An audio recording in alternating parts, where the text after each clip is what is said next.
राधे राधे महाराज। महाराज जी आपके चरणों में कोटि कोटि प्रणाम। महाराज जी, जीवन में अपेक्षित परिस्थितियां नहीं पाने पर परेशान व अशांत हो जाती हूँ, कृपया मार्गदर्शन प्रदान करें। देखो, हमारे जीवन में दो कर्मों का फल आता ही आता है। जो हमारे पूर्व के पाप कर्म हैं उनका फल दुख रूप में आता है। विपत्ति, संकट, समस्या, पराजय, ये सब उसी के लक्षण हैं। और जो पुण्य फल है तो उसमें संपत्ति, अनुकूलता, विजय, बहुत जल्दी ये सब लाभ दिखाई देना।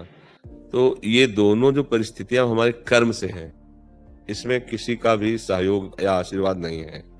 अच्छे से समझ लो, शास्त्रीय सिद्धांत है। अवश्यमेव भोक्तव्यम कृतम कर्म शुभा अशुभम। शुभम तो पुण्य लाभ, ये सब। अशुभ तो दुख, विपत्ति, संकट, वो आपके ही द्वारा किया हुआ कर्म है, किसी और का नहीं है। उसी से ये विधान बनाकर शरीर दिया गया है। अब हमें क्या करना है? ऐसा कर्म करना है जो पीछे के कर्म का विनाश कर दे और आगे हमसे कोई गलती ना हो। और जो पीछे भोग रूप से दुख सुख में आना है, उसे सहने के लिए हमें सामर्थ्य मिल जाए, विवेक मिल जाए। वो है भगवान का आश्रय, वो है भगवान का भजन। अगर हम चाहें और वही हो जाए तब तो हम सुखी हो जाएंगे ना। देखो, कौन चाहता है कि दुख मिले? कोई नहीं चाहता, लेकिन आता है ना दुख, भोगना पड़ता है ना। तो ऐसे आप सुख भी ना चाहो तो आएगा। अन मांगे आगे आवेगो, जीव पल लागे पल को। श्री स्वामी हरदास जी महाराज कह रहे हैं, हरि भज छाणी न मान नर्तन को। मति बंछे रे मति बंछे तिल तिल धन को। अन मांगे आगे आवेगो, जीव पल लागे पल को। कहे हरिदास मीच जीव आवे, देव धन है आपुन को। धन के लिए, सुख के लिए हम सब प्रयासरत हैं, लेकिन दुख और अशांति, पराजय, ये हमारा पिंड नहीं छोड़ रही है ना, बिना चाहे हमें मिल रही। इसका मतलब हमारा कोई सिस्टम गलत है अभी। जिसमें सुख ही सुख है, वो सिस्टम हम स्वीकार नहीं कर पा रहे। और जो सुख दुख मिश्रित है, अभी हमसे वो चल रहा है, वो है ये कर्म। अगर मुक्त होना चाहते हो सुख दुख दोनों से, तो भगवान ने कर्म योग का वर्णन किया है, भक्ति योग का वर्णन किया है, ज्ञान योग का वर्णन किया है। बिना योग के आपको आनंद की अनुभूति नहीं होगी। अगर आप दुख से निपटना चाहते हैं, सदैव सुखी होना चाहते हैं, तो भगवान के वचन है, मच्चित्ता मदगत प्राणा बोधयंता परस्परम कथयन्ति च माम नित्यम तुष्यन्ति च रमन्ति च तेषाम सतत युक्तानाम भजताम प्रीतिपूर्वकम तो ददामि बुद्धि योगम तम येन माम उपयांति ते। तुम मेरे चित्त वाले बन जाओ।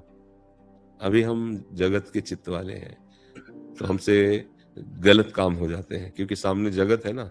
अगर भगवान सामने हो चित्त में, तो गलत काम हो ही नहीं सकता, क्योंकि गलत काम के पहले चिंतन होता है उसका। और चित्त में भगवान बसे तो गलत चिंतन हो ही नहीं पाएगा। तो हमारा चिंतन भगवान का बने, जैसे नाम का जप करना, भगवान की लीला कथा सत्संग जो सुना, इसका चिंतन करना, बार बार ये चित्त में आना कि भगवान के सिवा कोई अपना नहीं है। वो मदगत प्राणा, फिर भगवान कहे, जैसे हमारे ये श्वास, इससे प्राण पोषित हो रहे हैं, अन्न जल, इससे प्राण पोषित होते हैं। पर अगर सुख चाहते हो तो एक भी श्वास बिना भगवान के नाम के खाली ना जाए। एक भी अन्न का टुकड़ा बिना भगवान को अर्पित किए ही मत पाओ। एक भी बूंद पानी बिना भगवान को अर्पित किए मत पियो। तो ये मदगत प्राणा हो गया। प्राण इसी से तो पोषित होते हैं, अन्न जल वायु। तो राधा राधा राधा, और जो पाया भगवान को अर्पित किया। मतलब जल ही पीना है तो एक बार आंख मूंदी जरा सा, और हे प्रभु आप समर्पित है, पी लिया, क्या परेशानी। मदगत। हरदयाल जी, हनुमानगढ़ से, महाराष्ट्र से। भगवान आपके चरणों में कोटि कोटि प्रणाम। गुरुदेव, मैं अधम वृंदावन वास करना चाहता हूँ, परंतु मन साथ नहीं देता। किसी सुंदर व्यक्ति को देखकर मन आकर्षित होने लगता है। और सुंदर को देख के आकर्षित होता है तो हमारे काम की बात हो गई। बहुत सुंदर है लालजू, और बहुत सुंदर है प्रियाजू, और बहुत सुंदर है सहचरिया। हे आओ, सुंदरता की बाजार में आ जाओ। कहा यहाँ को सुंदर है यार, यहाँ को सुंदर है, क्या सुंदर है यार? अभी तुमने सुंदरता को जाना नहीं, इसलिए तुम्हें यहाँ कोई सुंदर है। देखो माई सुंदरता की सीमा है ऐसा, जो को कोटि कलप लगी जीवे, रसना कोटिक पावे, तो रुचिर बदनार बिंद की शोभा कहत ना। जब से इस शरीर ने होश संभाला है, महादेव जी की कृपा से शिव चरणों में लगाए रखा। गुरुदेव, मैंने मन में महादेव को अपना गुरु माना और प्रभु कृपा से आप मिले। गुरुदेव भगवान, जिंदगी में बहुत गलतियां की, आपके दर्शन और सत्संग सुनने के बाद परिणाम जानकर रूह काम जाती है। हाँ, यही सत्संग का प्रभाव है। सत्संग, सत अगर है सामने और उसकी बात सुनने को मिल रही है, तो उसका प्रभाव ही यही पड़ेगा कि आपके हृदय में जलन पैदा हो जाएगी, मैं कितना गलत हूं, क्योंकि अब आपको सत पर जैसे मन में आ रहा है बहुत सुंदर है, पर दर्पण जब सामने आया तो लगा कि जितना हम सोचते हैं उतना सुंदर तो नहीं है ना दर्पण से। तो सत्संग क्या है? ये ज्ञान दर्पण है। आपको जीव ही झका तो घबराहट, अरे मेरे से ऐसी गलती कैसे हो गई, मैं कितनी गलतियां कर रहा हूं, मुझे इसका परिणाम भोगना पड़ेगा। अब भयभीत हुआ ना, होना चाहिए भयभीत। अब भय से निर्भय की हमारे अंदर वृत्ति, मैं कैसे बचूं? तो भगवान कह रहे हैं कि जो सभीत, सभीत माने भयभीत, जो सभीत आवा सरनाई रखियो ताहि प्राण की नहीं। हमारे भगवान के वचन है कि अगर भयभीत होकर कोई जीव कि मैंने तो बहुत गलतियां की, बहुत पाप की, अब भगवान के सिवा मुझे कोई नहीं बचा सकता, और मेरी शरण में आ गया, तो भगवान कह रहे जैसे सब अपने प्राणों को दुलार करते ना, मैं ऐसे दुलार करूंगा उसका। कोटि विप्र बदल आ गए जाहू, आए शरण तजो नहीं ताहू। अगर करोड़ ब्रह्म हत्याएं भी उससे हो गई और मेरी शरण में आ जाए तो मैं फिर उसे त्यागता नहीं हूं। तो हमें लगता है कि डरना तो चाहिए, इस डर से मन जो है गलत कामों की तरफ जाएगा नहीं और भगवान की शरणागति हो जाएगी, क्योंकि भगवान ही एक ऐसे हैं जो बुरे आचरण वाले को भी गले लगाते हैं, दूसरा इस सृष्टि में कोई नहीं। जिसके साथ आप उसके अनुकूल व्यवहार करोगे तो दोस्त बनेगा, चाहे वो कोई भी हो, स्त्री हो, पुरुष हो, बच्चा हो, बूढ़ा हो। और आपसे प्रतिकूल व्यवहार बने फिर गले लगाए, ऐसा तो मुझे नहीं लगता सृष्टि में कोई हो। फिर ये एक ही उपाय है कि भगवान और भगवान के जन ही एक ऐसे हैं जो गिरे हुए को हृदय से लगा के और उठाकर आगे बढ़ाते। नहीं, संसार का स्वरूप बहुत विचित्र है। यहां तुमसे काम बन रहा है, स्वार्थ की पूर्ति हो रही तो हाथ मिलाएगा। तो हमारे एक मित्र हैं प्रभु, जो केवल हमको स्वीकार करते हैं, हमारे अवगुणों को नहीं देखते। प्रभु का स्वभाव है जन अवगुण प्रभु मान नकाऊ, दीन बंधु अति मृदुल स्वभाव। हमारे भगवान का बहुत करुणामय स्वभाव है, बहुत करुणामय। जैसे किसी अरब खरबपति आदमी का अकेला लड़का हो और उससे कोई नुकसान हो जाए, कोई गलती हो जाए, और वो दौड़ के कि पिताजी गलती हुई, तो उसका हृदय भराएगा और कहेगा चाहे सारी संपत्ति लग जाए दांव पे, तू चिंता मत कर, मैं तुझे कुछ नहीं होने दूंगा।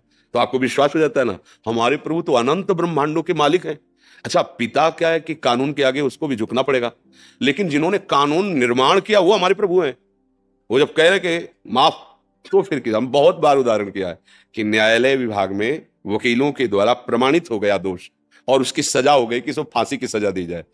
अब तो कोई नहीं क्षमा कर सकता ना, बस एक राष्ट्रपति है क्षमा कर सकता है। ऐसे ही हमसे पाप हुए, माना, उनका दंड भी हमने नरकों में पढ़ा सुना शास्त्र में कि ये नरक में ये दंड मिलता है ऐसे पाप करने वालों का, वो भी पक्का सत्य।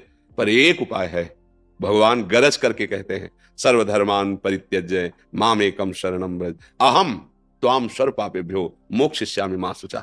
एक राष्ट्रपति फांसी की सजा माफ कर सकता है, तो अनंत ब्रह्मांडों के स्वामी प्रभु कह रहे हैं मैं तुझे सर्व पापों से मुक्त करूं। तो डरना, तो हम ये नहीं कह रहे कि ना डरो, नहीं डरोगे तो मन फिर उन्हीं पापों में करेगा कि बाद में भगवान से फिर क्षमा मांग लेंगे। ऐसा सिद्धांत नहीं है। सिद्धांत ये है कि जब तक हमने जाना नहीं था, जानते हुए भी वो ना जानना ही है। जब सत्संग सुना, संतों का संग मिला, अब समझ आई, तो अब एक हमें सूत्र डालना पड़ेगा हृदय में कि आज तक जो किया वो अब आगे नहीं करूंगा। अगर कहीं विवश होके फिसल के होता है, वो भगवान अंदर बैठे हैं, वो संभाल लेंगे, उसका कोई आपको दंड भोगना नहीं पड़ेगा। भगवान हृदय में बैठे सारे, लेकिन जानबूझ के नहीं, वो अंतर्यामी, उसको किसी सलाह की जरूरत नहीं, वो अंदर ही देख रहा है। तो हमें लगता है कि हमारे कल्याण मार्ग में ये बात तो जरूरी कि आपको डर होना चाहिए, शास्त्र का डर, समाज का डर, कानून का डर, भगवान का डर, ये आपको अच्छे मार्ग में चलाएगा। ये जो भय है ना, ये हमारे मन को अच्छे रास्ते पे चलाते हैं, तो ये भय तो रखना चाहिए। पर इतना भी भयभीत ना हो जाए कि हम भगवान का भरोसा ही ना रख पाए कि हम तो इतने नीचे कि भगवान, ऐसा नहीं है। भगवान इतने कृपालु हैं कि वो कैसा भी कोई हो, अपिचेत सुदुराचारो भजते माम अनन्य भाग। सुदुराचारो को मतलब होता सांगो पांग पाप करने वाला, कोई अंग नहीं छोड़ा पाप के, सब कर डाले। वो भी यदि मेरी शरण में आ जाता है तो साधु रेवसा मंतव्य, मैं उससे आदेश करता हूं कि साधु मानो, अब करो सत्य ते साधु, मैं उसे महात्मा बनाऊंगा। तो मालिक है वो। तो मुझे लगता है कि इस बात में हम डरे ना कि अब मेरा उद्धार नहीं हो सकता, इस बात से डरे कि जो गलतियां हुई वो पुनः गलतियां ना हो, और भगवान का आश्रय लेकर नाम जप करे, अच्छे आचरण करे। जो गलतियां शरीर से हुई हैं अब उनका हम सुधार करें, उनको हम सावधानी पूर्वक रोकने, और अगर नहीं रुक पाते, पूर्वाभ्यास फिसल जाते, फिर खड़े हो, फिर चलो, नहीं करो, फिर फिसल जाते हो, फिर खड़े हो। एक दिन तो आप अपनी इतनी मजबूती से निश्चय के द्वारा इन वृत्तियों को रोक लेंगे, पक्का रोक लेंगे, घबराने की जरूरत नहीं। अब जैसे कह दे कि आज से होना ही नहीं चाहिए, तो अनुभव नहीं, इसलिए भले को तुम बोल दो, नहीं, ऐसा नहीं है। ब्रेक भी मारो तो हाथ दो हाथ, ब्रेक लगने पर वो पहिया फिसल जाता है ना, ऐसी पूर्वाभ्यास है। आज से हम करें नहीं करेंगे, पर एक समय ऐसा आएगा जिस समय हमसे त्रुटि हो जाएगी। इसलिए हम ये आपको कहते हैं कि अगर फिसल गए तो घबराने की जरूरत नहीं, फिर खड़े हो, फिर कोशिश करो कि हम ना फिसले, फिर फिसल जाते हो फिर खड़े हो। ये हारने वाला मार्ग नहीं, जीत आप पक्का जाओगे, क्योंकि संत वचन और भगवान की कृपा ये साथ है, ये मान लो, हारोगे नहीं अब। पर इतना मतवाला होके ऐसे आचरण ना करे कि बाद में क्षमा मांग लेंगे, फिर तो निकलना मुश्किल हो जाएगा।